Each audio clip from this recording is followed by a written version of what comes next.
Cough. Vicks Actoplus Wet and Dry Cough Syrup.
morning, colleagues. My name is Wasim Karam. I'll be directing your program this morning. Could I please ask, we expect the Deputy President and the ministers to enter anytime soon. So if I could ask you to please stand for the arrival of the Deputy President of the country, as well as our two ministers that we have in attendance.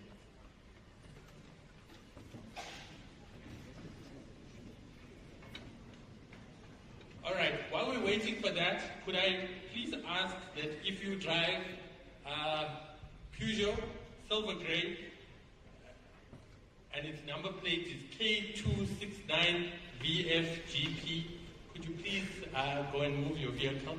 You seem to be obstructing traffic. Don't worry, it's very dark, we won't see you run out. All right, let's give the Deputy President and the ministers a big round of applause as they make their entrance to the stage. Come on, you can do a little bit better than that.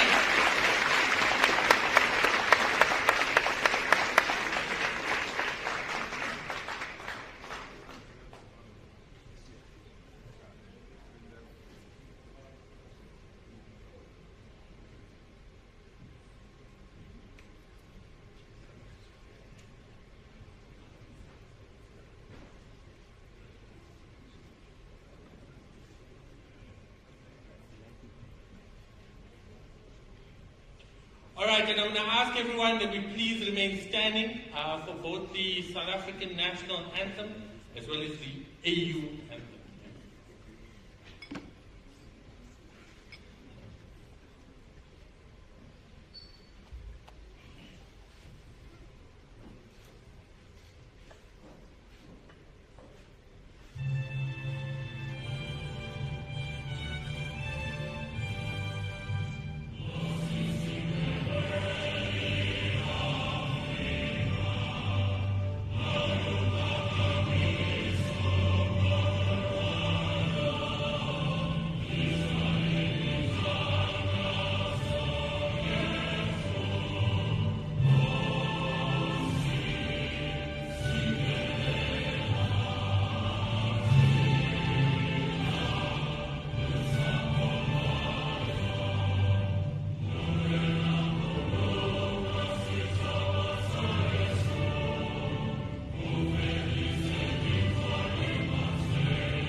Thank you very much, colleagues. You may be seated.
morning, ladies and gentlemen. Sanbonani, Dumelang, Molweni, on behalf of the Department of Women, Youth and Persons with Disabilities, the South African National Defence Force, the Council for Scientific and Industrial Research, it gives me a great amount of pleasure to welcome you this morning to the launch of the South African National Service Institute. My name is Wasim Karab. I'm the Chief Executive of the National Youth Development Agency, and I'm really privileged and honored to be your program director this morning. We are running a very tight program. We must be out of here by 12 o'clock today. As you can see with the program in front of you, we have a number of distinguished speakers in front of us. And it's my responsibility that we all stick to time. As you can see, we started right on time. But our speakers are really going to bear with us this morning so that we are able to hear from all of our dignitaries, particularly His Excellency, the Deputy President of the country.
UMG, Peter Thompson. I was a bit nervous when he came because he had a thick batch of papers there. I was like, there goes my 2 minutes. Thank you so much for assisting us and for those kind words and commitments. Our next speaker is the CEO of Arch Holdings, Mr. John O'Connor.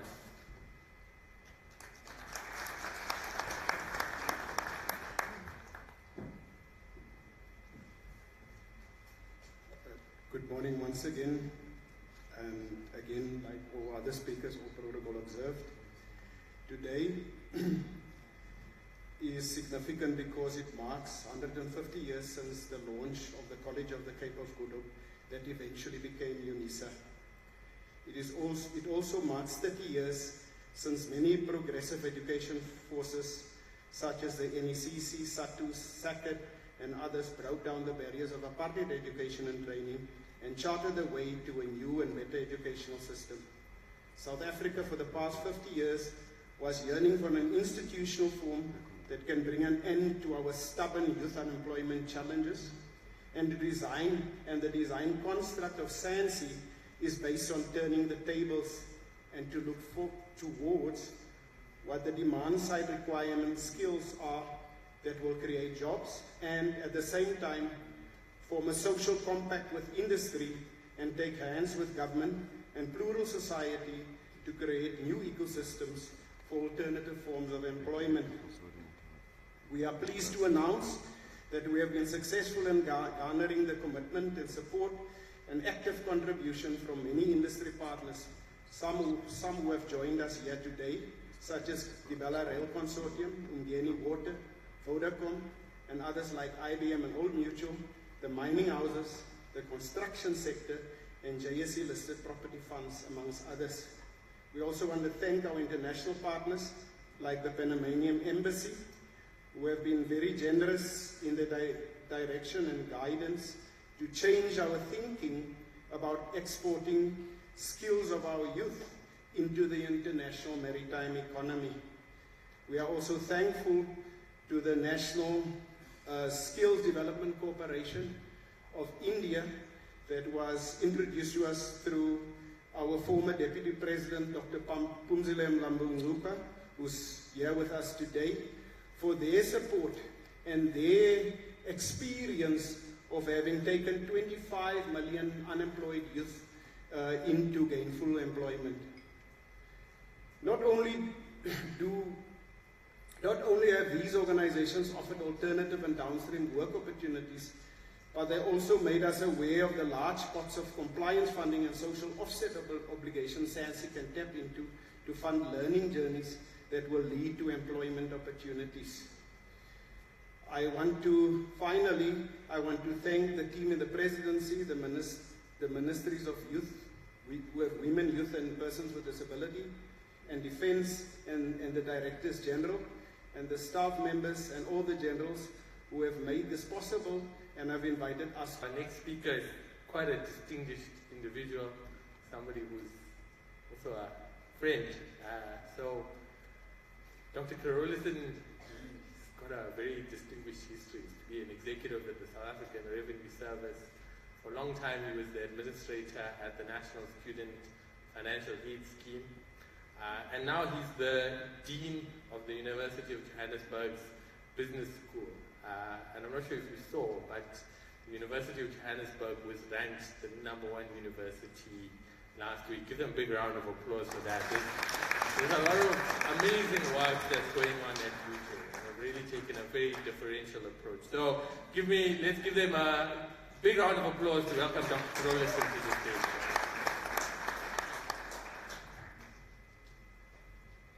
Good morning, everybody. I was scared to read our obituary out here. Like the other speakers also, all protocol observed, Deputy President, Ministers, it's an honor to be on stage with you and to share this very important occasion. I also want to acknowledge our Chancellor, sitting right here, Chancellor Phumzile Mlambo-Ngcuka. She's always been in support of whatever we do at DJ. This is a launch of what we as the tertiary sector consider to be of a national importance. It is to be commended, and it's an extremely valuable initiative for the nation as a whole. The launch of SANSI is a decisive intervention that signals intent to change the course of history. The scourge of exclusion of a large part of our population, in particular our youth, cannot go unaddressed interminably. To refresh, rising from about 5.8% in 2008 to 12% in 2023, graduate unemployment must be raising questions as to the matching of skills that we are doing in South Africa to that of our modern economy. This is certainly an area which the University of Johannesburg are taking very seriously and are very intentional about. All our programs are designed for the modern AI economy that we are facing and the enhancement of employment. There are many global developments and emerging risks that we as a nation must be cognizant of and prepare our young people accordingly. These include cybersecurity, climate change, the rise in geopolitical tensions, which is fueled by shifting demographics, food insecurity, and ideological differences. It is a well-known fact that the developed world is aging rapidly. For instance, as we speak, 33% of Japanese population is over the age of 65, and already that is creating extreme tensions in their social welfare systems. Similarly, in the EU and China, we see similar trends of depletion of youth as a source of fueling the economy. And this is where Africa is coming to its own. Africa sits on a massive youth dividend potential, and I use the word potential intentionally. 40% of African youth at the moment are less than 15 years old, and compared to the 25%, this is a growing statistic, and by 2030, the median age in Africa will be 2025. If we fail to exploit this youth dividend, the rest of the world will certainly absorb our brightest minds and will continue to be at the mercy of the wealthier nations. And therefore, the launch of this institute is extremely important, that we reverse this tide, and we are certainly, as a tertiary sector, hugely excited to be part of this initiative. Well done to the initiators of this project, and we certainly will be standing fully behind you. Well done. Thank you.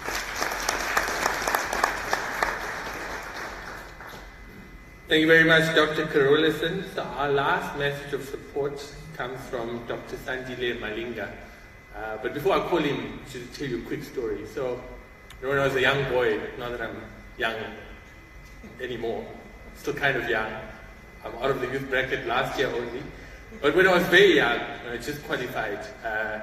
The CSIR used to be one of my audit clients. Yeah. If you know auditors, people don't like them much. Yeah. They generally come and cause a lot of but as a young person, I had a lot of exposure. So when you audit, you get to see a lot of elements of a company's business, right? And I can tell you that the CSIR is the most amazing place you'll find, right?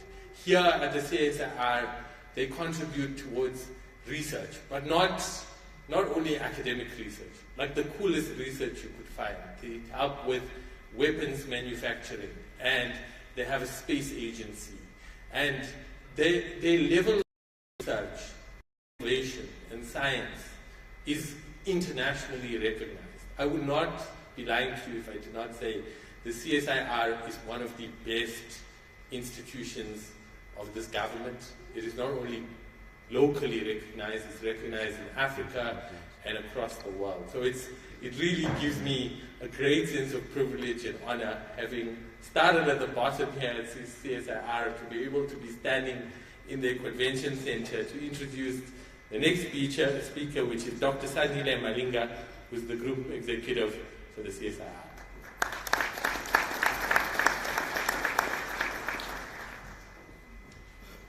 Deputy Minister, let me also say protocols observed.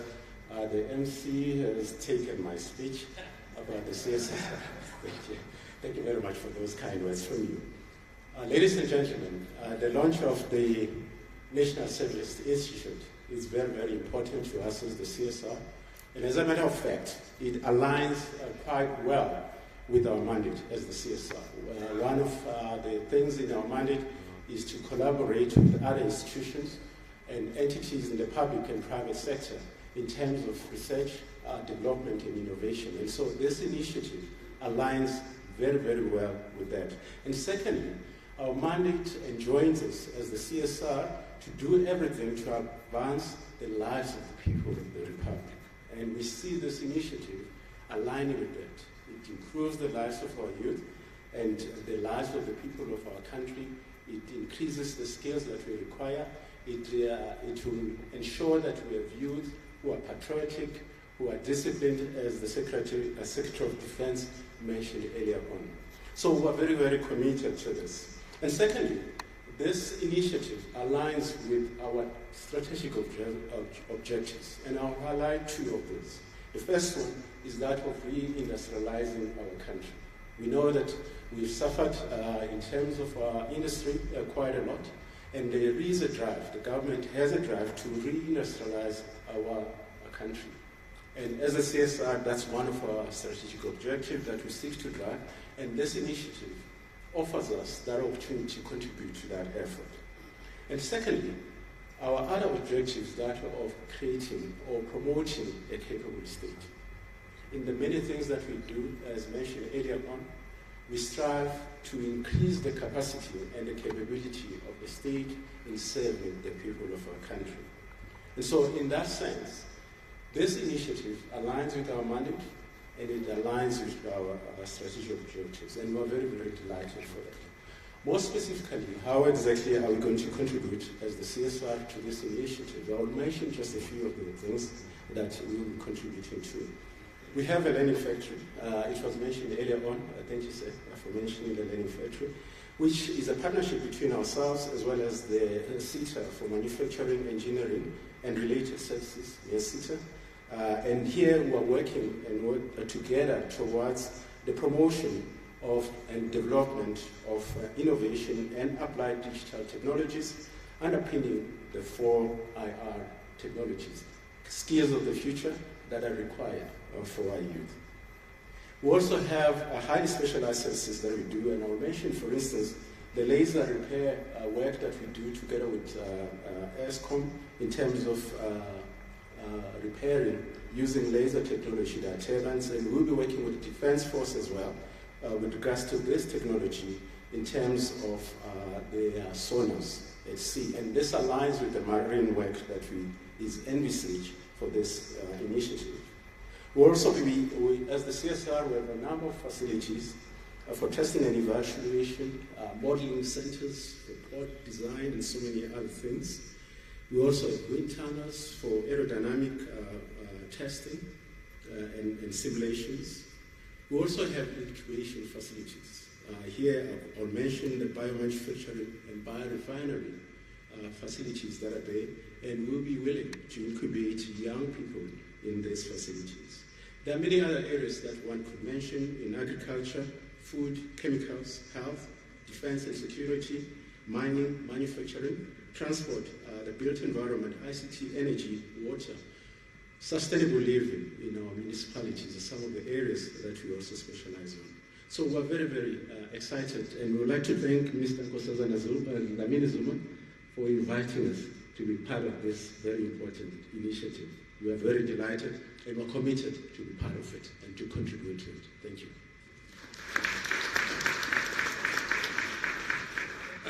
Thank you very much. Please give a big round of applause for all of our messages of support. Also, all of them so good on time, yes.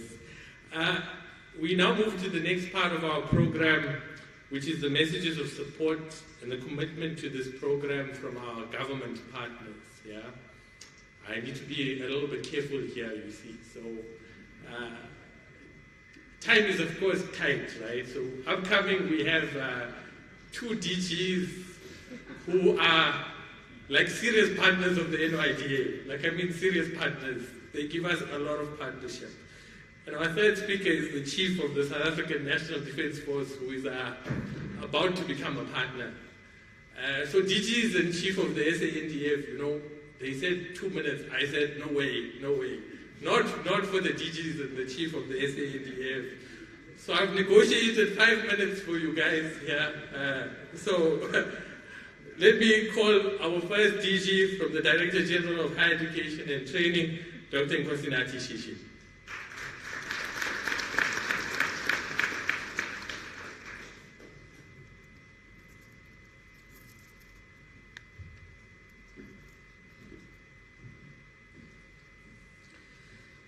You did very well, Program Director.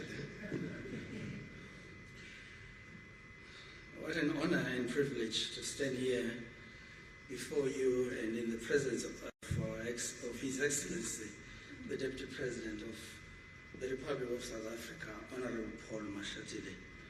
A very good morning to you, Deputy President, the Minister in the Presidency responsible for women, youth and persons with disabilities, Dr. Nkosazana Dlamini Zuma.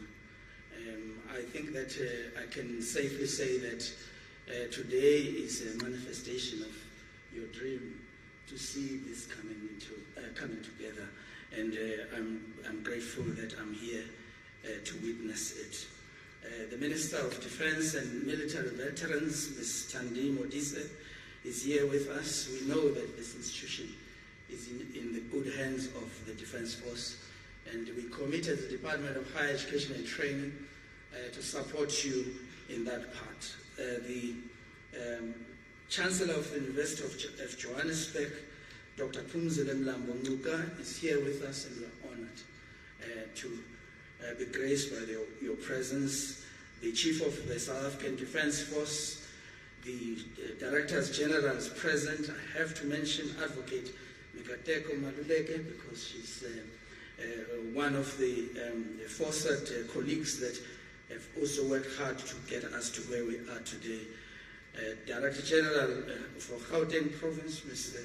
Edward Msuwe, colleagues from various spheres of government, chief executives of various entities and institutions, members of the media, distinguished ladies and gentlemen, we are very proud to be part of this occasion on the launch of the South African National Service Institute, which will be focusing on the implementation of the Defence Force-led National Youth Service for South Africa.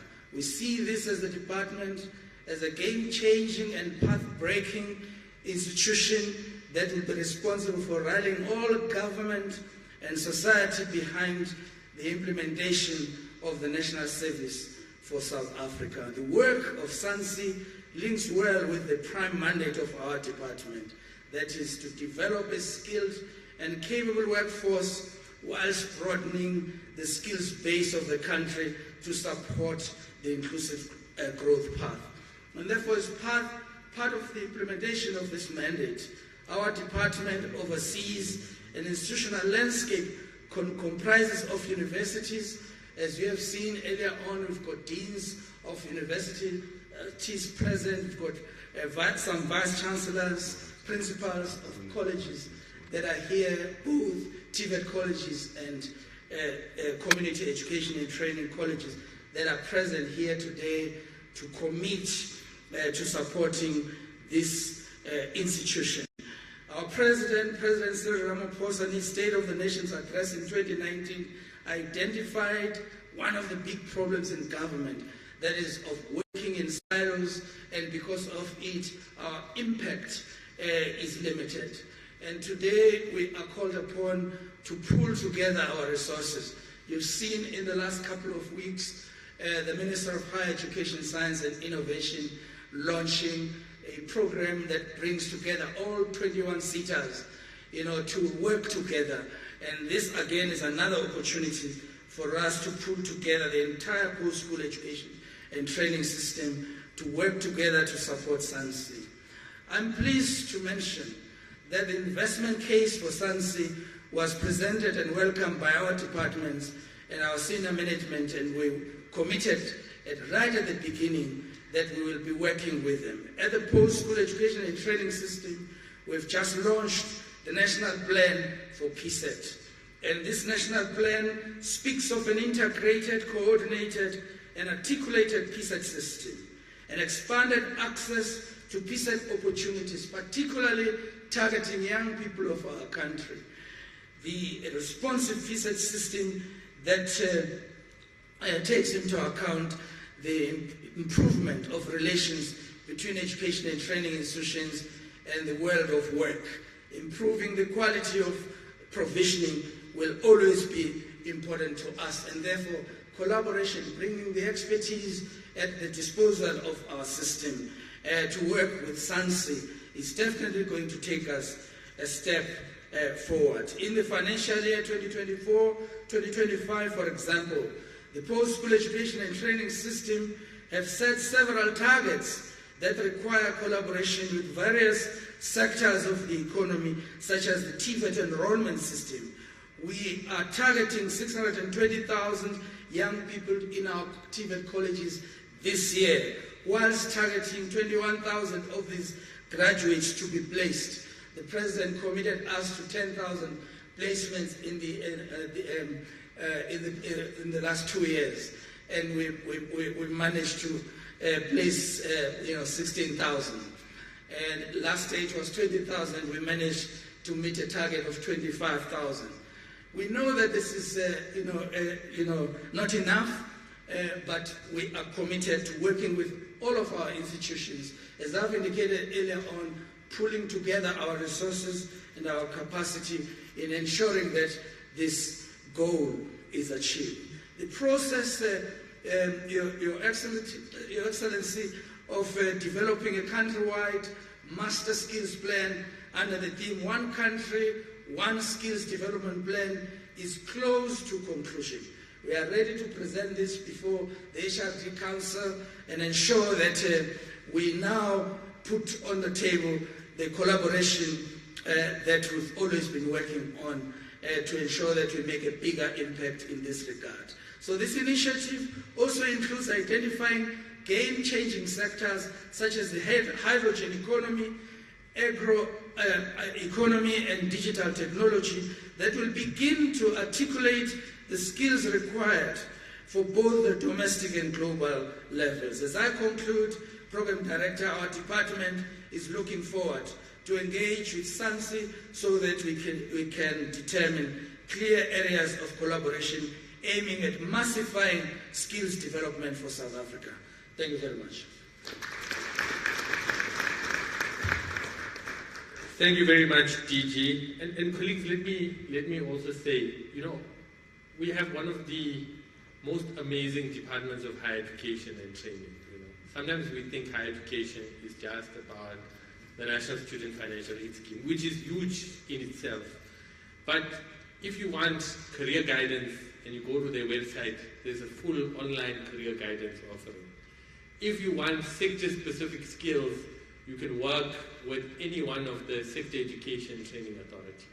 If you want to be an artisan, there are fully funded programs through technical and vocational training colleges. So higher education is more than just going to university and getting a degree. And there are many young people here today.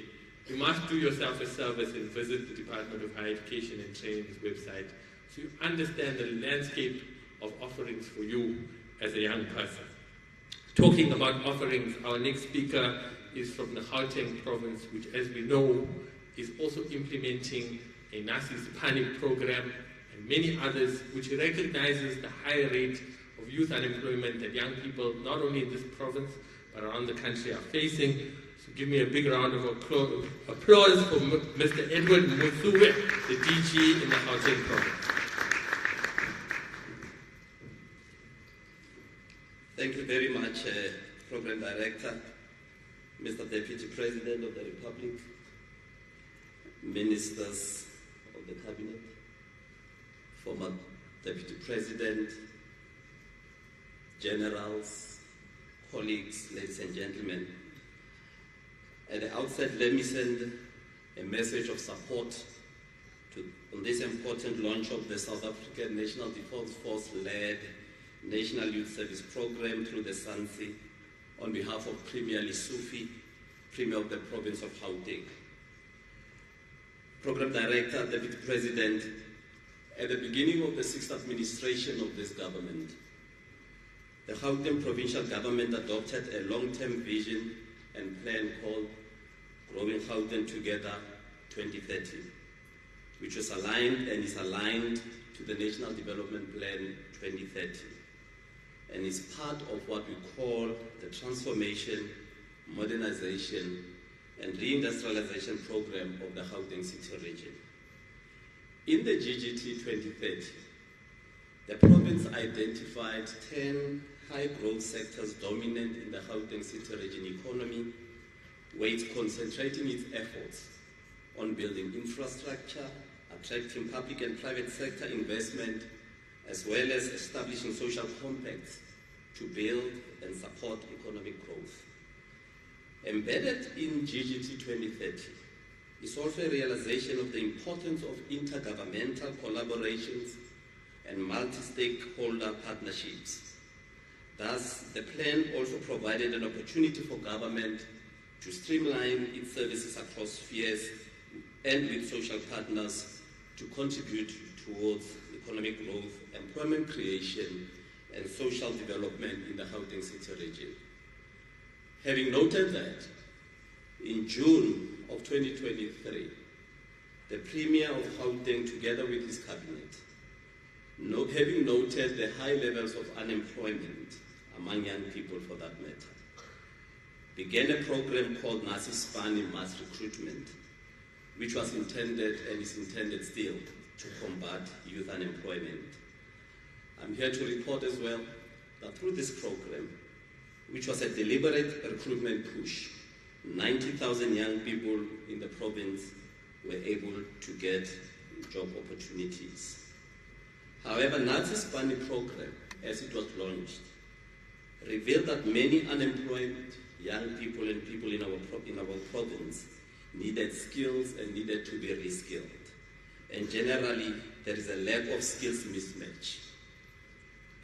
Appreciating the far and reaching consequences of not addressing this skills gap, the Gauteng provincial government further went on to initiate, as part of the Nasi Sibani, a training program together with the Department of Higher Education and Training and the Department of Employment and Labour called Ikrash Nolova, a date with the unemployed, emphasizing substantial investment in training, education, and skills development.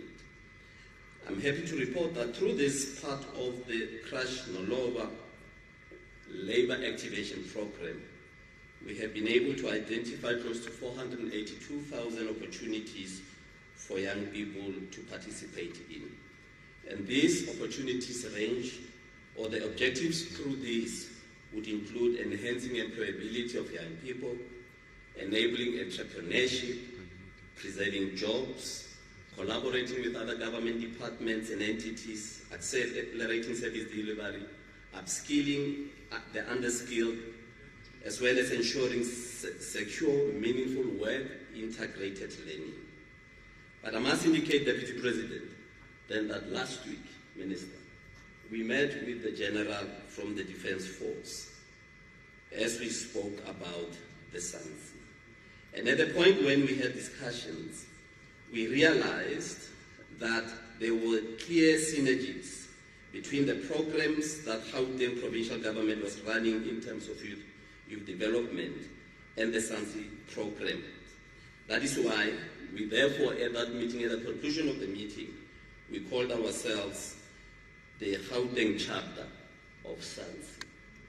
So we are now, all of these Nasi Sibani programs belong to SANSI because it's at the national level, and we are calling ourselves the Gauteng chapter of SANSI.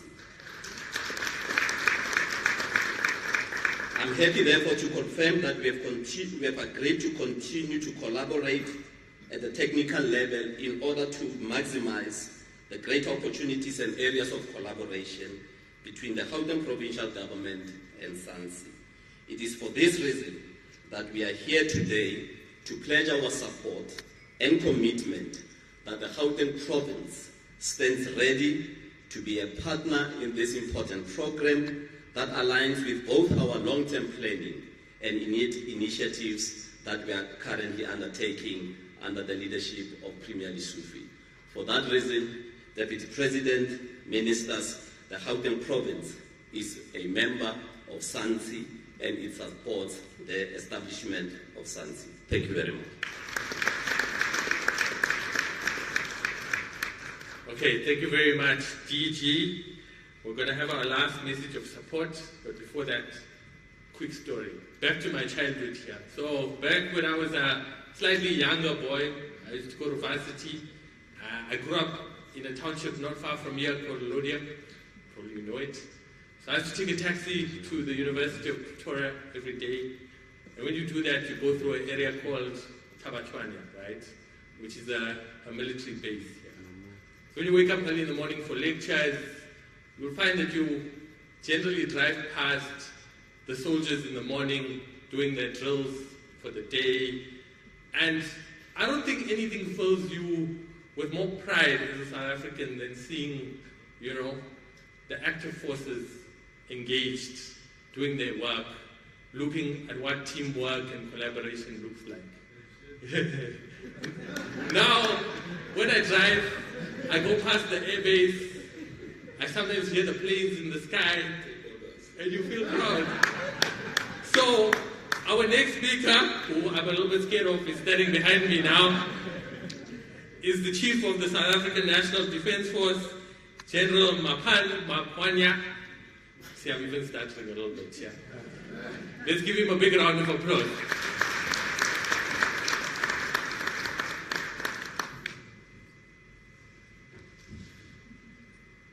I will not leave out the protocol list, primarily because in the military, we cannot do so. Deputy President and the Minister, 2 ministers, and the former Deputy President. We are not going to give a message of support because we are an integral part of SANS. We are saying this noble program had been given to the National Defence Force, primarily because Section 200, subsection 1 of the Constitution states that the Defence Force must be structured and managed as a disciplined military force. And therefore, SANSI, with its 4 constituent components, firstly, taking into consideration that it's for South Africa. Secondly, it speaks to the nationhood. And thirdly, it speaks to service to our people. And thus, it's an institution that is supposed to be disciplined. And that is the reason why it's going to be led by the military. Other than functional skills that will be imparted to these youngsters, we will ensure that there is discipline. And therefore, since discipline is the mother of victory, we will measure success with the ability of having produced a rounded and a responsible citizen, a citizen that will understand what patriotism is all about, a citizen that will be responsible when given tasks, a citizen that will continue to fulfill orders. I know civilians do not like orders. I issued a very legal order to the program director, and he continued to speak. In military, if I say left 10, we don't expect someone to turn to the right.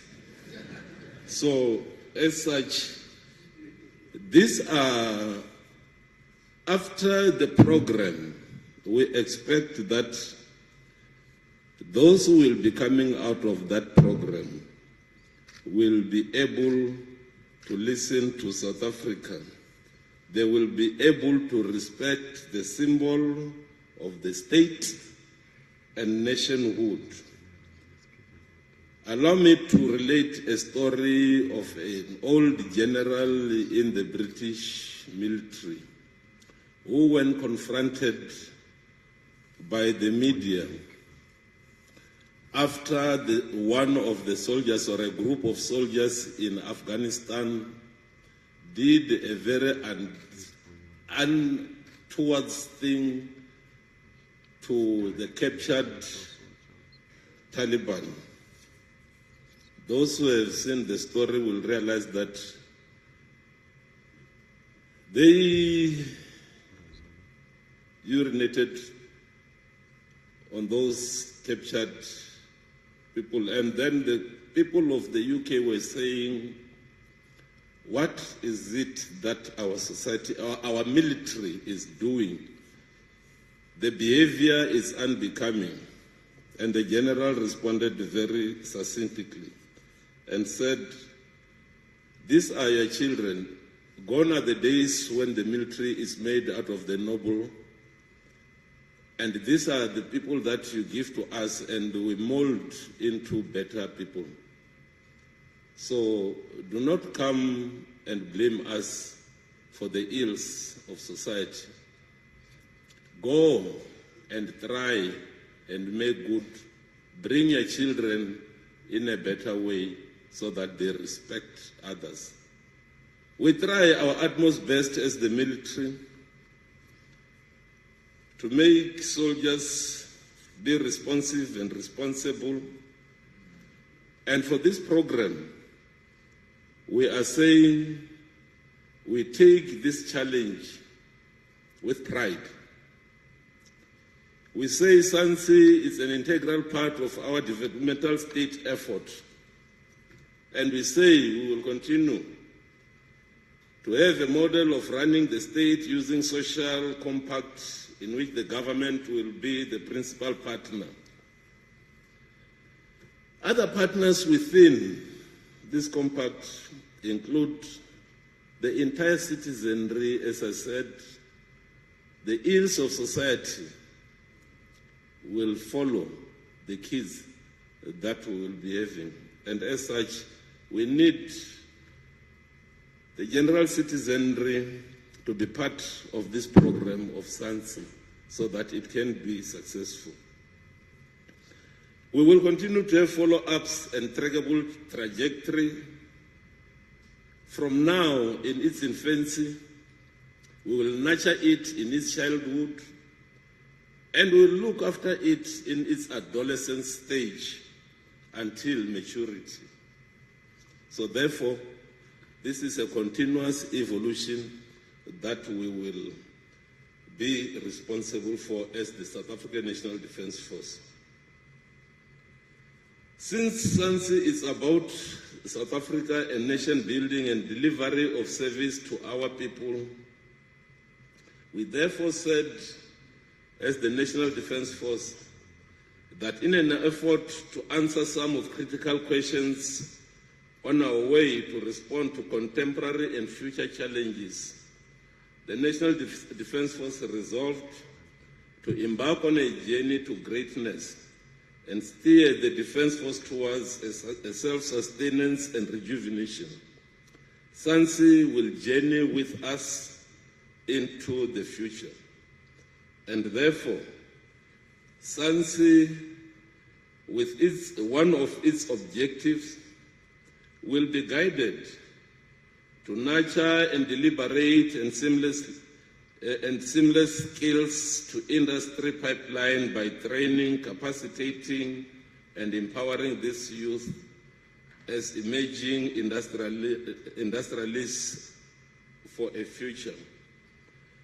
So therefore, we are not saying we will give support, we will journey with SANCI into the future and create a better South Africa.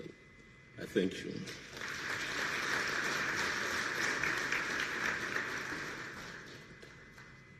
Thank you very much to the Chief of the South African National Defence Force.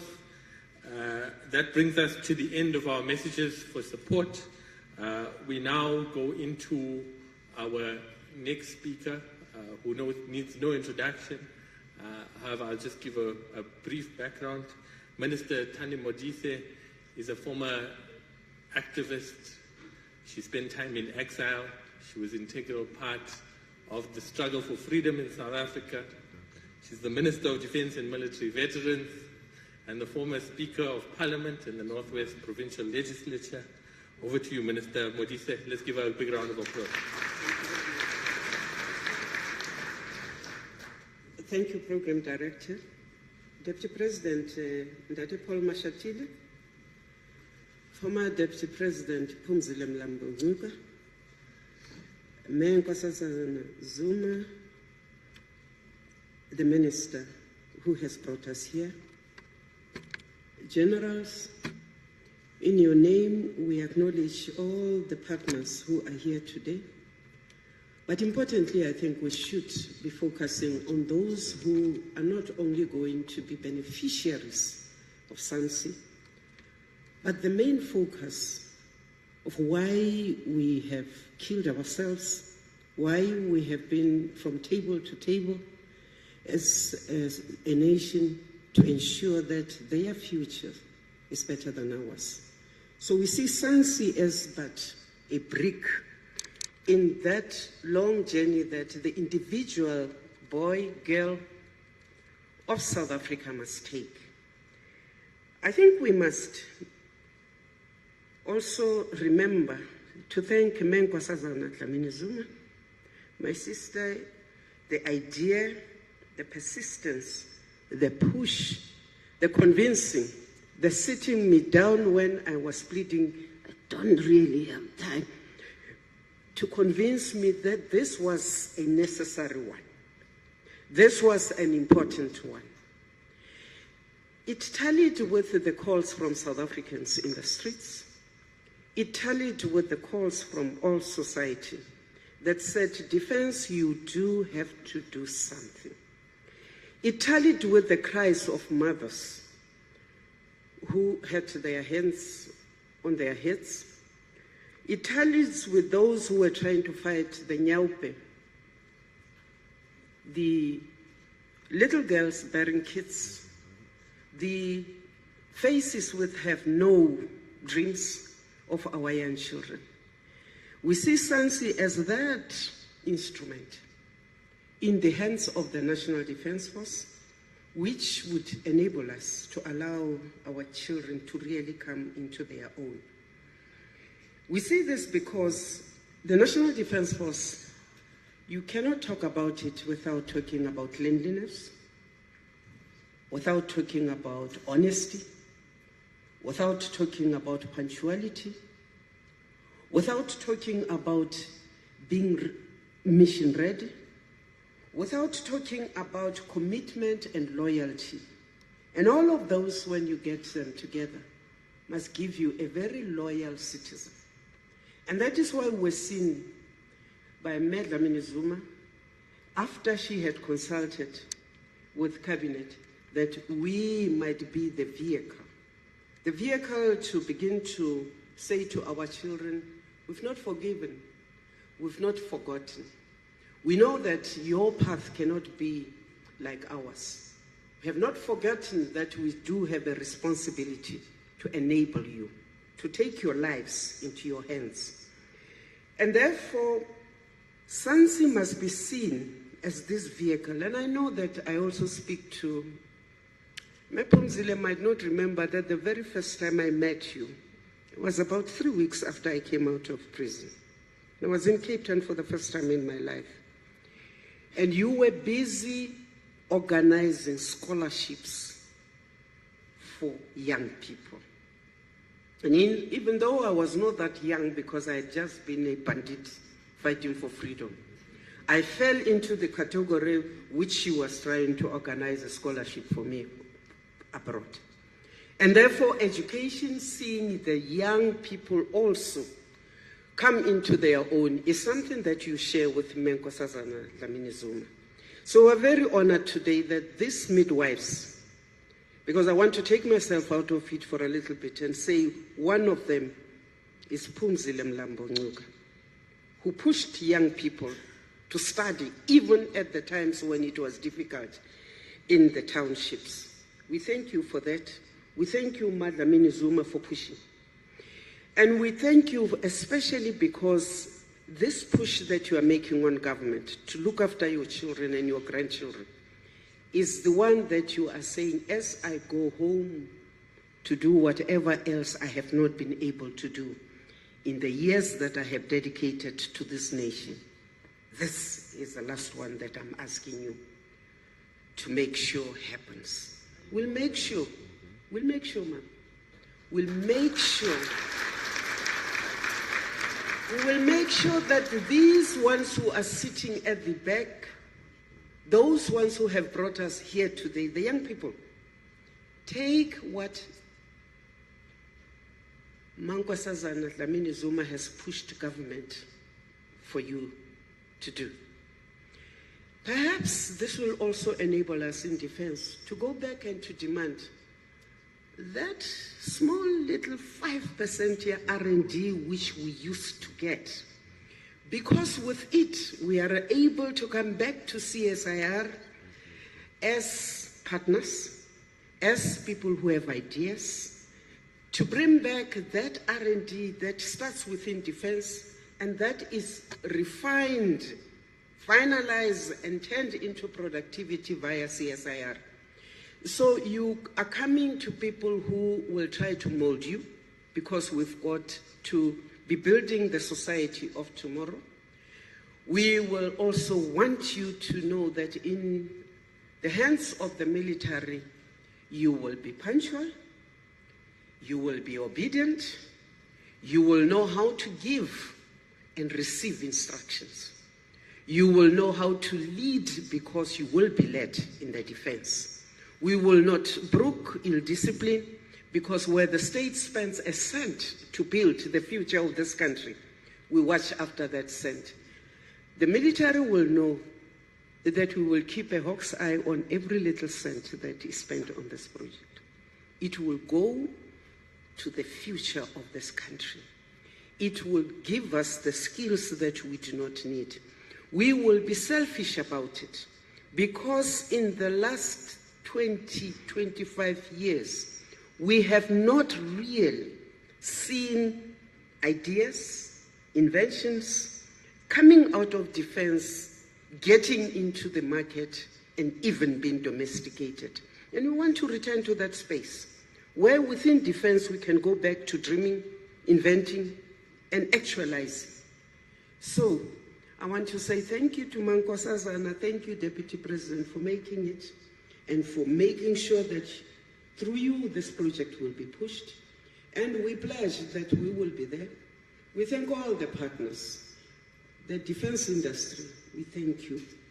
We thank you for staying the course, even though we have not been able as government to organize and to mobilize the resources as we should. We intend to cure that into the future, to make sure that through you, our defense force gets and becomes the best it can be. Thank you very much.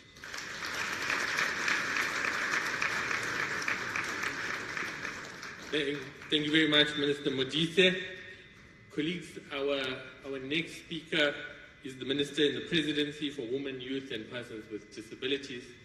The Minister herself needs no introduction. She's been a former Minister of Health, International Relations, Home Affairs, and also South Africa's former Commissioner to the African Union. Let me hand over, and I'll also ask the Minister to introduce the Deputy President, Dr. Nkosazana Dlamini-Zuma.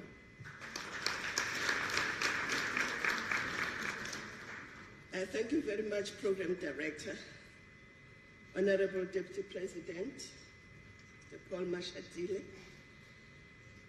my sister, Minister of Defense, Thandi Modise, the Chief of the South African National Defense Force, the Secretary of the Defense Force, members of the Military Command, members of the Plenary Defense Staff Council, retired veterans of the SNDF, all the DGs in the interest of time, from the province and from the national departments, all the members of the private sector who are here, members of the academic institutions who are here, and all the colleagues from different departments, principals of the TVET colleges, but maybe more importantly, to the learners who are here. We have learners who are here. And of course, my sister, the former Deputy President, thank you for being here. Distinguished guests and ladies and gentlemen, you can see from my face I'm very happy today. I'm deeply honored to witness and to be part of this chapter in our democratic dispensation. As our nation democratic nation turns 30, and we are only 6 years before the NDP 2030 milestone. We are gathered this morning to build on the foundation that has been laid over the last 30 years. But we have to move faster to a more just and industrious society, to a more equal South Africa, to a safer South Africa. South Africa and the rest of the world is faced with multidimensional challenges that require nationally coordinated responses. Those challenges require that we transcend traditional departmental boundaries or silos.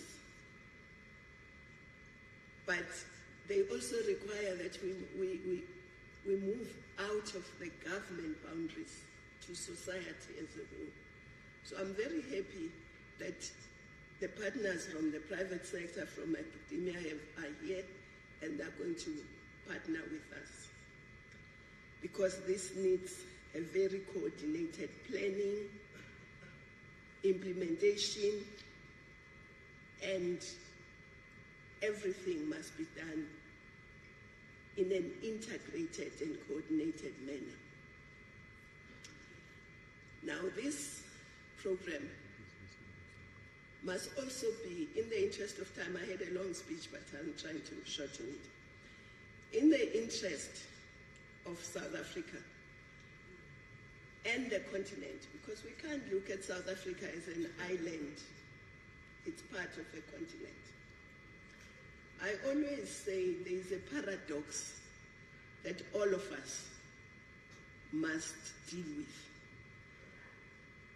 The paradox of a rich Africa, the paradox of a rich South Africa and poor Africans.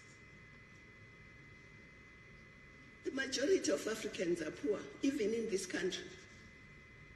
But we are very rich. We have all the minerals you can think of. We have all the natural resources. We have water, we have land. Of course, water were a bit scarce, but we have.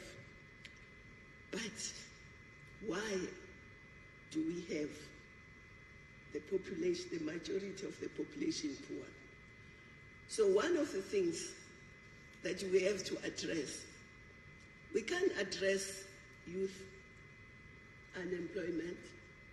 We can't address the re-industrialization of South Africa without addressing the skills issue. On the continent, Agenda 2063 talks about the skills revolution. We need it here. And this is what SANS is going to be doing. Contributing, working with everyone to that skills revolution. Because the majority of young people, even if there were jobs, they are unemployable because they don't have the skills that the industry needs. So it's very important that we address that. And we can't say we'll re-industrialize if we don't have the necessary skills. But also, on the continent, through Agenda 2063, we have the Africa Continental Free Trade. What are we going to trade if we don't re-industrialize? So this program is not just about skilling, but it's about creating entrepreneurs, it's about creating infant industries, it's about creating industrialists. So that when we do trade, say we are going to be participating in the continental free trade, we will be involving everyone. And in that agreement, trade agreement, it's the first one in the world to have a protocol that speaks specifically to youth and women in trade. And this links directly with that. But if we take, for instance, Italians, if you ask an Italian child about pasta, they will know the value of pasta. In South Africa, if you ask, not just a child, if you ask most people, they don't know the value of manganese, of chrome, of uranium, of platinum. They don't. We don't teach them. Other people come from outside who understand that value. So we hope that this will also address that. I'm just mentioning a few, cobalt and other things. We must not only know the value, but we must know the entire value chain and participate in the entire value chain of those minerals. So SANZI and the Defense Force, we have a lot to do. We have three oceans. We have the Indian, we have the Atlantic, we have the Antarctic. Huge economic frontier. But are we utilizing it? We are not. So that's why one of the streams that SANZI and the Defense Force will be dealing with would be the oceans. There are some nations that prosper and have developed on the oceans. Take Norway. Norway's economy and development is very linked to the oceans from the time of the Vikings, even now. But we are not utilizing that. So we hope that when those kids who are in that stream leave, they will not only know everything about the ocean, but also be able to take advantage. Even simple things. On this continent, 90% of our imports and exports are transported through the maritime highways, but we don't have a single ship that belongs to any of us. So those are some of the things. Of course, I think a lot have been said about digital industries and future industries. So I won't dwell much on that. Agriculture, we need to deal with that because at no stage, there is no scientist that I know for now that has discovered something that can fuel humans other than food. And we really are not even very efficient because we need to be refueled 3 times a day with food. So agriculture must be part and parcel of that. The CSIR has mapped out a big project on goats. Why goats to start? Not that they'll end with goats. Why? Almost every African family in the rural area has a goat or two. But we import from the province I come from, KZN, we import every year from outside the province more than 1 million goats. Because we have not understood as a nation that goats can be a big source of wealth, let alone exporting. There's a big export market for goats. But as Africans, we know goats and we love them because we think they are our data for communicating with ancestors. Yes. Yes, we're not saying they shouldn't be that, but we are saying they should be more than that. they should also be a source of wealth for the families. So that's one of the things that, and of course, engineering, infrastructure, and so on. South Africa, 30 years, we haven't produced one new city. We hope that the trainees from here will contribute to building a new city for us in South Africa. So we are really excited about this. And we do hope that soon, I think by next month, they'll be recruiting some of the young people. But this will also contribute to having, even in the state, building our state institutions and having, some of them may come back and work. And who better than the Defense Force can mold our young people into leaders, into disciplined citizens, skilled entrepreneurs. There's no one who can do better than the Defense Force, sorry to say. Sorry to the academic institutions, work with us so that you get that element as well. Which is very important, because without discipline, there isn't much you can succeed in. Without character, there isn't much you can succeed in. So we really are very excited about this. But the ultimate is that SANZI should help us to actualize the resolve of all South Africans, as reflected in Section 198 of the Constitution. A, individually and collectively, and I quote, that part of the Constitution says, to live as equals. You can't live as equals when other people throw away food and others are hungry. You can't live as equals when others have excellent health care and others don't.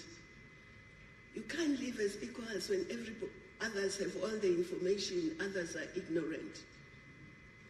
You can't live as equals when others are working and others are not. So the Constitution, it's a constitutional mandate that we must live as equals and live in peace and harmony, to be free from fear. Who is free from fear here? Because in the country, if you're a mother and you don't know where you're going to get the next meal for your children, that scares you. Besides fear of being physically attacked. So we must live and be free from fear and want, and to seek a better life. So this is contributing to that constitutional mandate.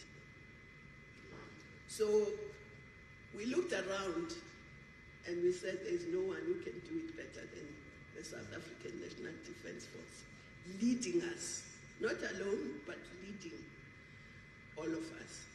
And we're very grateful, because when we broke this to the president and the deputy president, they said, okay, but go and speak to the Minister of Defense. And I'm very grateful that the Minister of Defense is here, was receptive, and then we spoke to the generals and all the leaders of the Defense Force. We also brought in the CSIR, because we know with CSIR, they add a lot of value. So it always looks impossible until it's done. It's going to be done. I can say that without fear of contradiction. And it's going to be done soon. But I think also, as we judge ourselves in the 30 years. I want to end with this quote, which comes from none other, one of the finest sons of this continent, Kwame Nkrumah.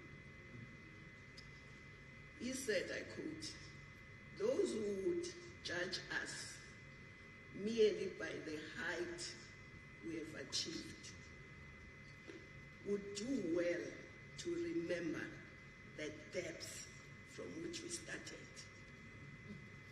So if you look at the depths from which we started in the 30 years, then you see that you can't, the height we've reached, without looking at the depth from which we come, you will make a mistake.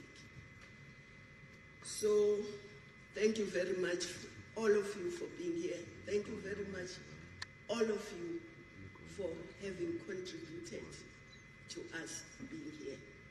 But thank you more importantly for what you are going to do tomorrow.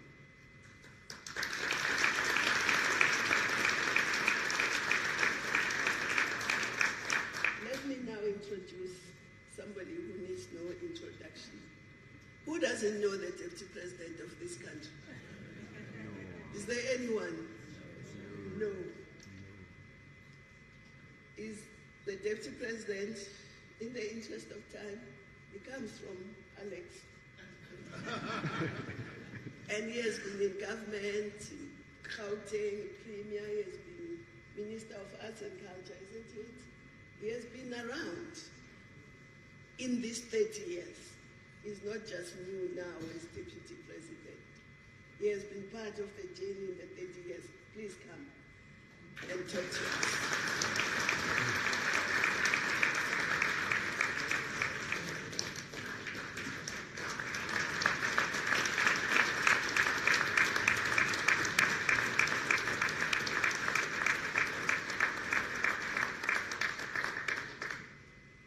Thank you very much. You may be seated.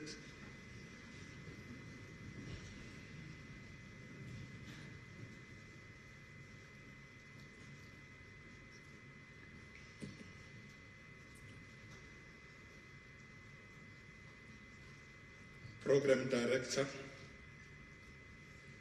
Honorable Minister in the Presidency for Women, Youth and People with Disabilities, Dr. Nkosazana Dlamini-Zuma, Honorable Minister of Defense, Ms. Thandi Modise,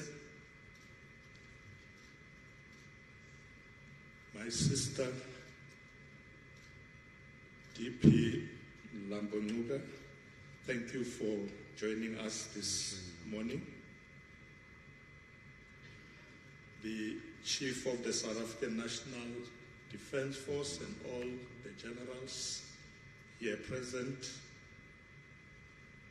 Director Generals from all our government departments here present, senior officials,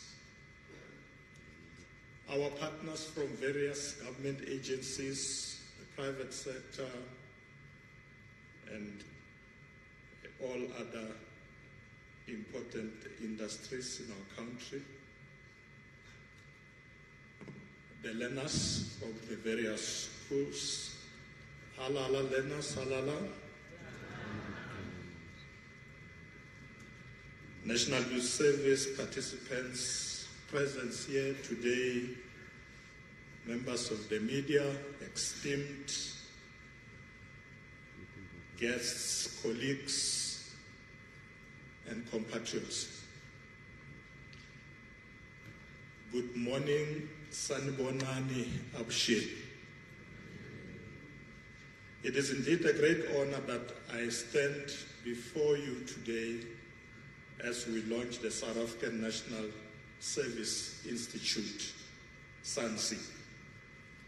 As Deputy President, I'm proud to witness the establishment of an institution that seeks to implement one of the key interventions of our government, the key interventions that the South African National Defence Force led National Youth Service, NYS, which will be a bastion of unity and progress in our nation. Maybe I should confess, Program Director, that I felt compelled to be part of this launch because it speaks directly to my delegated responsibility by the President of leading the Human Resource Development Council of South Africa, which is tasked with fostering collaboration between government and social partners towards addressing shortages of skills in the critical sectors of the economy. And these social partners include, amongst others, civil society organization and labor.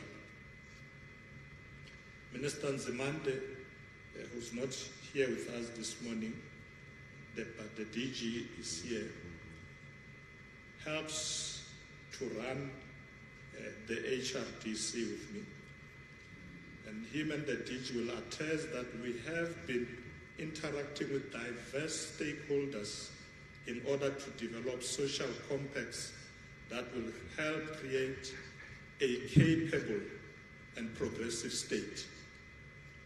As government, we need more business and government initiatives that provide young men and women with opportunities to learn and give them a national service identity that embodies discipline, patriotism, and a high level of professionalism.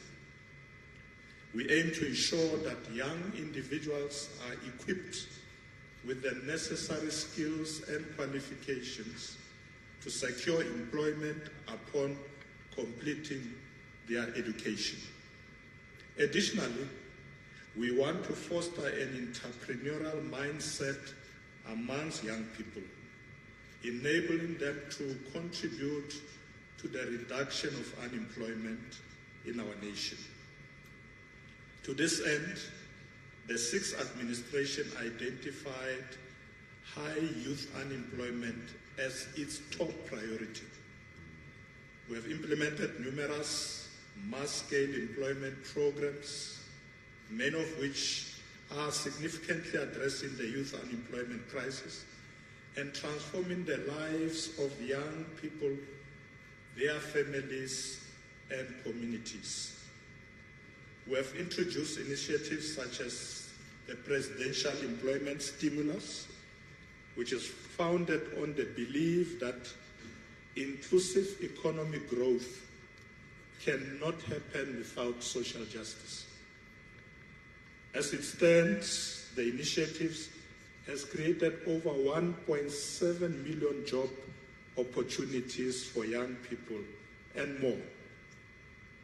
Despite these interventions, many of our youth remain on the margins of the real economy and participation.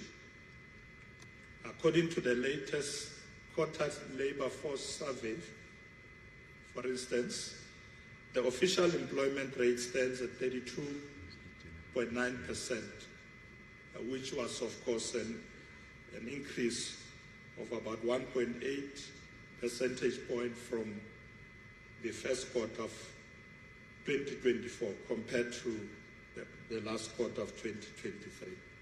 According to the survey, youth aged 15 to 24 years and 25 to 34 years continue to reflect the highest unemployment rates, which stands at about 59.7% and 40.7% respectively. Approximately 3.6 million, which is 35.5% out of 10.3 million young people aged between 15 and 24 were not in employment, not in education or any training institution. This implies that we must double our efforts to collaborate to address this socio-economic imbalance, which disproportionately affects young men and women who wish to contribute to the growth of our society. Our efforts should focus on disrupting the structural afterlives of an economy that has consistently subjugated the marginalized for decades. Ladies and gentlemen, there is also no better way to confront the unemployment problem than to face it head-on. However, we must solely focus on skilling the youth in sectors with high absorption capacity, connecting them to much-needed jobs, eliminating the inequality gap, and lifting them out of poverty to achieve economic liberation. In this regard, I'm pleased that the Department of Women, Youth and Persons with Disabilities, in collaboration with the Department of Defense, adopted a whole of government and a whole of society approach to the skills revolution for the unskilled. This will have a significant impact on restoring livelihoods, creating wealth, and alleviating poverty and hunger among the marginalized. Therefore, we prioritize the SANDF-led National Youth Service as a special project, piloting and implementing in the country's poorest districts where the greatest need is present. South African National Defence Force-led National Youth Service aims to optimize government resources by spearheading impactful projects that assist the nation's most vulnerable citizens, amongst others, the young people. These initiatives provide the basis and motivation for what will be a game-changing intervention by the South African government in advancing the well-being of the country's marginalized population.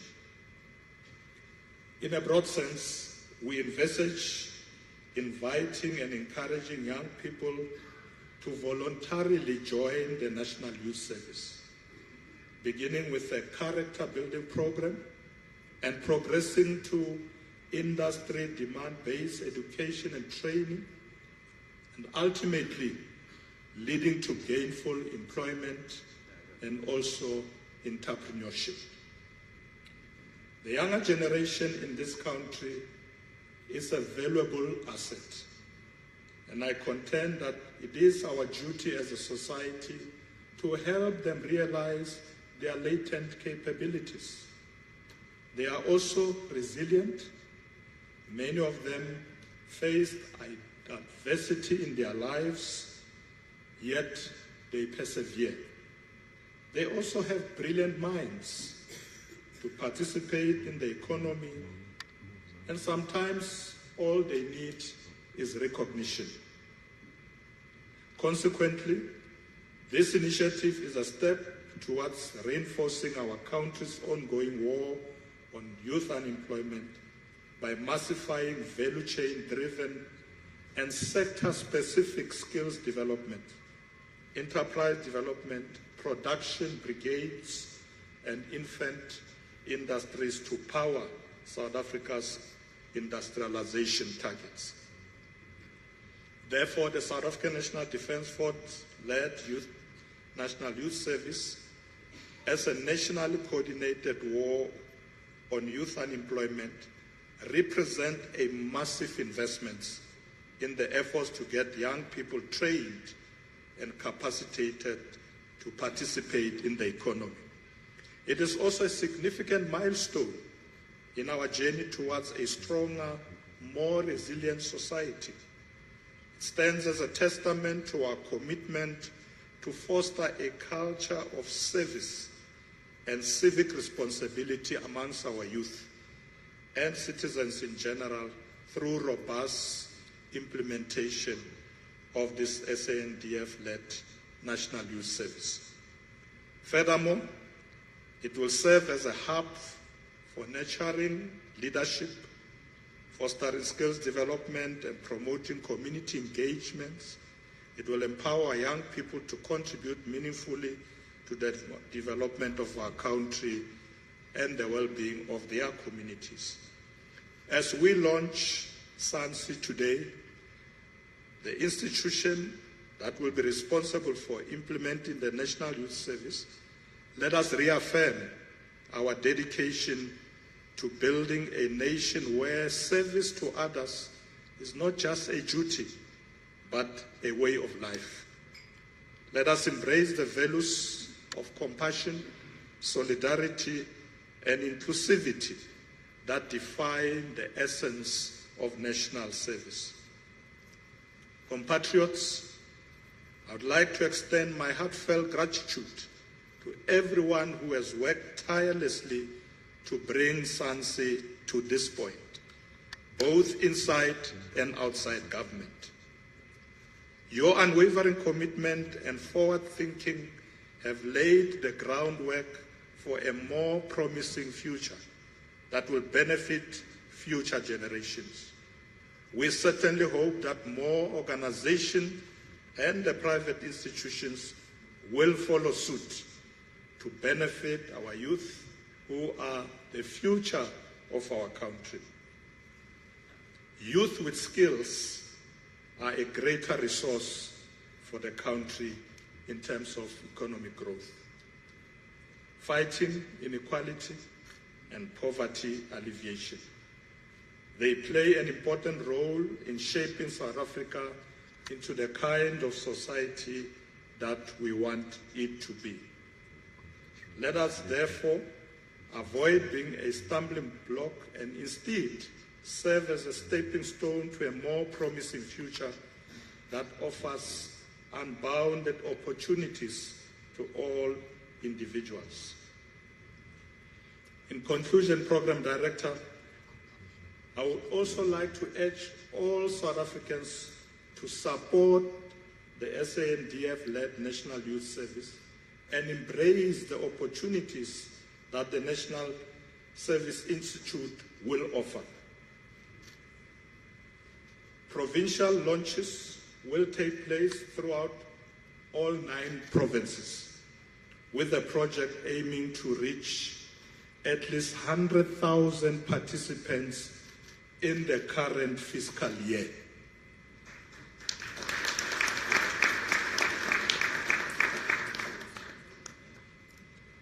And of course, I'm sure all of you will agree with me that this is just the beginning. 100,000 is just the beginning. We want to see millions of young people in this program going forward. I urge all young individuals who meet the eligibility requirement for the National Youth Service to submit their applications promptly and in large quantities. The youth must also take advantage of the opportunity presented by the program to equip themselves with the much needed skills. Lastly, I want to take this opportunity to thank all compatriots. Most of you would notice that our compatriots living abroad flocked to voting stations last weekend to cast their votes. We are pleased about that, and I want to encourage all of us. Remember 27, 28 special votes, and of course on the 29th, all of us go and vote. Remember, placing your crosses on the ballot papers will fulfill a task that history has put on our shoulders. Most importantly, you will be deciding for yourselves the direction of our country and the path that it should take going forward. Now, Minister Dlamini Zuma and Minister Modise, I often say to people when I talk to them about voting that if you don't vote, don't go and vote, you are still voting because somebody is going to vote for you. Because remember, if you are sitting at home and you don't exercise your choice, you live by the choice of others. So you must never say, no, I'm not going to vote, I'm not interested. Others vote for you. You live by their choice. So let's all go and exercise our choice. I want to say once again to Minister Dlamini Zuma said to me earlier when I arrived, she said to me, thank you very much for having made it. And she reminded me, says, you and the President, when I told you about this program, you said to me, okay, go and do it, talk to the Minister of Defense, and see if it can work. So I then responded and I said to her, well, you have done it. Well done.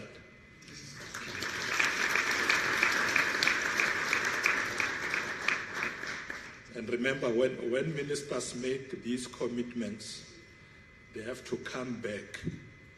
So the president will always say, we'll see you in 6 months to see if what you are saying you're going to do does happen. So I will say, Minister, to the President, I've seen it already. So by the time you come to report, if you have the opportunity, you will be saying, it is done. But we want to say to you, Minister Modise, and of course, former DP Lambo Ngoga as the midwives, I want to say to all of you that you have given birth to a child that is going to grow in leaps and bounds. And we can't just say that in speeches. We must say it by making serious commitments. So Minister Modise will make sure that we also commit to assist you with funding.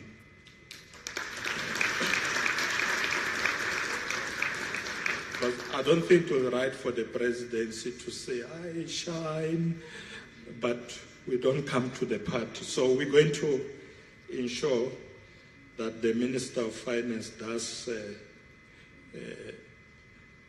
put a little bit more. I heard you crying earlier about some money from research that you should be getting. So I'm making a commitment that I think, if anything, this is a program where we have to put funding on. This is the one. And I'm sure the Minister of Finance will agree with me. I end, Program Director, by saying it is my greatest privilege, therefore, an honor to officially launch the South African National Service Institute. Thank you very much.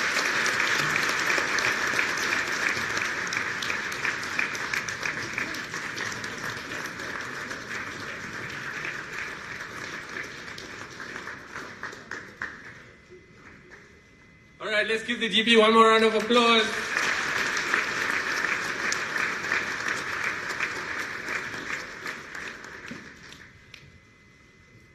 Thank you very much, TP. All right, thank you very much, colleagues. Can I just say, you have been the most pleasant, welcoming crowd. You clap when I ask you to clap. My speakers stay to time. It's been the perfect program. But so before we move to the vote of thanks, there's just something small, GP, that I think we should speak about. Yeah. So the person who brought us all here together is the Minister in the Presidency, Dr. Nkosazana Dlamini Zuma. Now, many of you might be aware that the Minister has announced that she will be retiring from active politics and from service after this election, which is next week. Yeah? So this might be one of the Minister's last events that she does as a representative of the government. Of course, I'm sure she will continue to serve in other capacities, but in this capacity, her time with us is coming to an end. Now, I'm going to try and not get emotional here, but Dr. Dlamini Zuma has been a part of this democracy for all 30 years of it. When we started, she was the Minister of Health. She inherited a health system that did not exist for black African people in this country. We had to rebuild, under her leadership, a health system from scratch. And how many millions of people's lives have been saved through that health system? Of course, many of us remember the hard line the minister took on smoking. How many millions of people's lives have been saved through that legislation? Yeah? As Minister of Foreign Affairs, she established South Africa as a global leader. We are a small country at the bottom of the world, but we are recognized internationally because of what this government and this minister provided from a leadership perspective. When I'm with her, we always laugh about Home Affairs. The minister will tell you how people used to call her and say, I'm leaving, I don't have a passport, I've been waiting 4 months, you know. Today, you can apply at Home Affairs for an ID, for a passport, and you can get it within a week or 2 weeks, right? When your child is born in the hospital, you know, small babies, they are open. If you take them outside, they can get infections when they're newborn. So before you had to take your baby, you had to go to Home Affairs to get their birth certificate. The minister pioneered an innovation where Home Affairs officials are in the hospitals, public and private, and they come and register your child for the birth certificate, which means if you're a mother or father or both, you can take the baby home, you know. You don't have to worry about getting a birth certificate. So this is a person who is a servant of the people, yeah? Who has spent her life identifying with the struggles of ordinary people in South Africa and finding a way to make their lives better. She's the first female chairperson of the African Union. Yeah? And even there,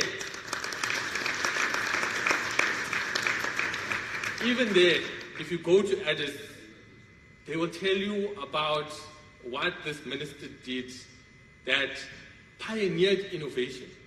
I think she really went and shook the proverbial tree there, you know. I think she made people at the AU think about things and look at things differently. In fact, they say many of the gendered policies that come out of the African Union were direct intervention of Minister Dlamini Zuma. So I could go on and on, but even where we are here today, you know, people will tell you when you are retiring, when you are resigning, oh, you are chilled, you know. You don't have anything to worry about, yeah, you're busy packing your box. But even till now, the minister is pushing, she's striving, she's fighting for young people in this country. Yeah? So it would be remiss of us not to stand, yeah, and acknowledge this amazing servant of the people. Yeah?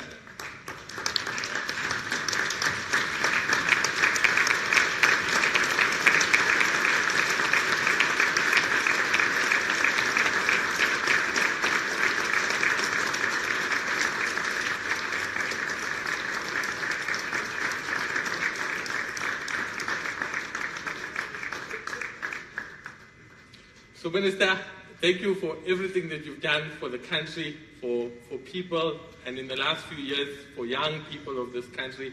I'm sure we will continue to see you, hear from you, but I also think you have earned a well-deserved rest and time with your family. Let me hand over to the DG in the department to give us the vote of thanks. Thank you very much. What's a ring shot waduma? Minister, well done. Allow me, His Excellency Deputy President, to follow the protocol that has been established. Due to time, we were given strict instructions that 12 o'clock the DP must be out of here, so we apologize. Firstly, I would like to thank His Excellency Deputy President of South Africa, Mr. Paul Mashatile, and I would like to thank the Deputy President, Phumzile Mlambo-Ngcuka, for supporting us. Also, I would like to thank the ministers that are here, the generals of the army, directors generals, government officials, young persons, the industry, universities, everyone who has supported this program, who has supported the establishment of the South African National Service Institute, SANSI. As already emphasized, this institute signifies an important milestone as an institutional response towards tackling the high youth unemployment. As a vehicle through which the reimagined National Youth Service will be delivered, there will be hundreds of opportunities, hundreds of thousands of opportunities that will be created by this institute. The program will go a long way in addressing the unemployment crisis at a scale that will achieve the targets contained in the National Development Plan. As we close the 6th administration in the next few days, the Department of Women, Youth and Persons with Disabilities and the South African National Defence Force, working with our key identified partners, will be preparing to ground for the massive rollout of this program in the 7th administration. And it will also actualize some of the bilaterals signed with certain countries. Someone who spoke earlier on indicated that we can export unemployment to other countries. So the bilaterals that have been signed will assist us to be able to do exactly that. The technical task team has been meeting to finalize the implementation modalities for the first phase. Since we are talking about big numbers for this phase, thorough preparation is required. We are preparing for all streams of the National Youth Services to be implemented. We, as already indicated, that there's engineering, there's agriculture, there's technology, 4IR, there are different areas which will allow young persons to venture in.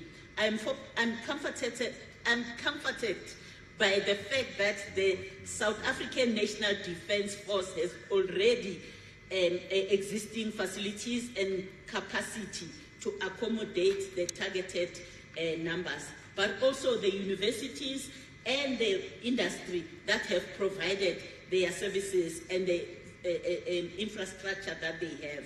The advertisement for recruitment of the first cohort will be issued by the South African National Defence Force very soon. I'm grateful that there are key partners who are ready to support the implementation. We call upon all potential partners who are not yet on board from across various sectors, government departments, private sectors, civil society organizations, development partners in all spheres of government to commit towards implementing this great initiative. Such projects were the force that led many countries to be among developed countries. The launch marks a key turning point in our country as an innovative way of responding to the persistent youth unemployment. SANSI will play a pivotal role in training capable, confident, and courageous youths and placing them in demand-led industries so that they can help in tackling the many challenges facing our country. I recommend that the industries also learn from Germany and other countries on how to elevate such vocational training candidates in order to make it fashionable and desirable to benefit both the industry and the country. Kanimamba, Roleboha, Nakensa, Inkomo. Thank you.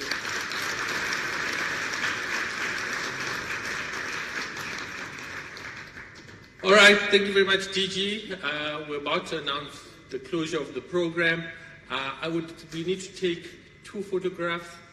So I'd first please like to invite all of our speakers from today, including the DGs and the chief of the SANDF, to come to the front so we can take a photo. But I'd also like all of the learners which are present here today to come to the front. You will be our next picture with the Deputy President. Thank you very much.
Dr. Masuta also come to the front.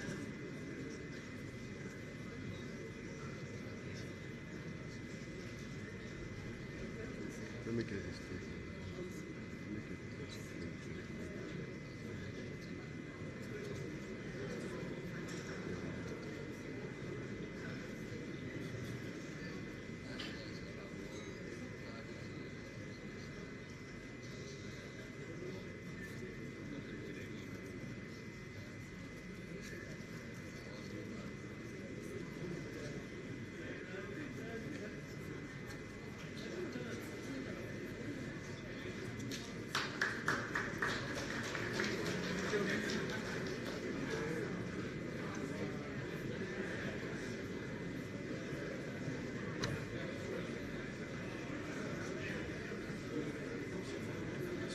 Can we please have all the learners come to the front for the picture?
Okay, thank you very much, everyone. Can we please allow the Deputy President to take his leave, and then lunch will be served in the restaurant. Thank you very much, everyone.